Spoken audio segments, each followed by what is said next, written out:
ဆက်လက်ပြီးတော့အခုနန်းတော်ရှိစရာတွေရေးဆက်ဒီကောင်းနဲ့အထေးဝါဒဆိုချင်လေးကိုပြုစုကြပါလိမ့်ရှင်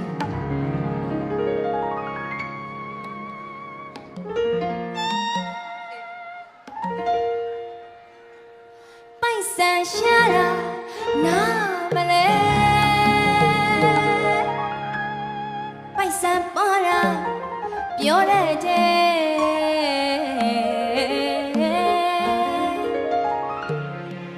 စပူရီပါနိမိတ်တာတဲ့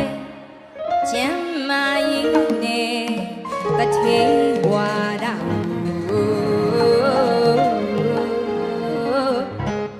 မပေရတနာခုနပါရဲ့နဲ့မော်တော်ကလည်းရှိတယ်စင်ရတာနာမလေးမင်းပွင့်မှာသွားမေကွယ်ရတနာခုနပါရဲ့နဲ့မော်တော်ကလည်းရှိရင်စင်ရတာနာမလေးမင်းပွင့်မှာသွားမေအပေါင်းကရမြရဲ့တဲ့ကောင်းနာကိုမစားမဲ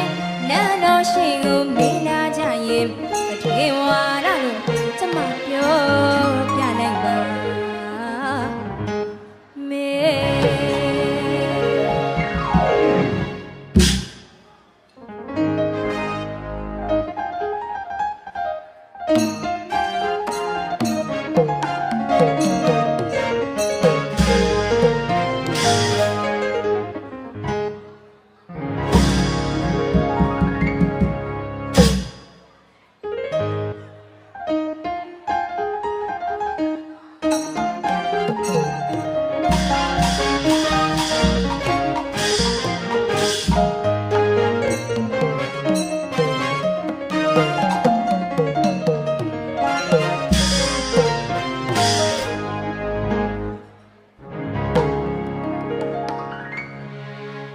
ရတနာခုနပါရဲ့နဲ့မော်တော်ကလည်းရှိတယ်စီရတာ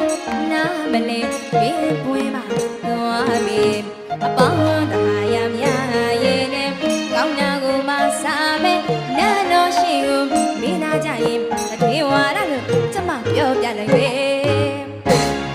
ရွှေလူကြီးရွှေဖြစ်ရမယ်ငွေလူကြီးလူစိတ်နဲ့ဟာလောကမျက်စုံနဲ့စိတ်လူကြီးစိတ်နဲ့ဖြစ်ရမယ်အိမ်လူကြီးအိမ်ဖြစ်ရမယ်ကွယ်လူစိတ်နဲ့ဟာလောကမျက်စုံနဲ့အော်ချစ်တဲ့ဤစားဆွဲလန်းတော့မကြဤကဲရတဲ့တိမ်ဒီပမာကိုမကြခွေလူကြီးတော်ရနိုင်မယ်ယူချင်တာကိုပို့လိုက်မယ်နာတော်ရှိကိုမိလာကြရင်တထေဝါဒလို့ကျမပြောပြနိုင်မယ်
ရွှေလူကြီးရင်ရွှေချစ်ရမယ်ငွေလူကြီးရင်ငွေချစ်ရမယ်ကွယ်လူစိတ်ဓာတ်ဟာလောကမျက်စုံတကယ်စိတ်လူကြီးရင်စိတ်တွေဖြစ်ရမယ်အိမ်လူကြီးရင်အိမ်ဖြစ်ရမယ်ကွယ်လူစိတ်ဓာတ်ဟာလောကမျက်စုံတကယ်အော်ချစ်တဲ့ဤစားဆွဲလန်းတော့မချအေးကြရတဲ့တဲ့ဒီပမာ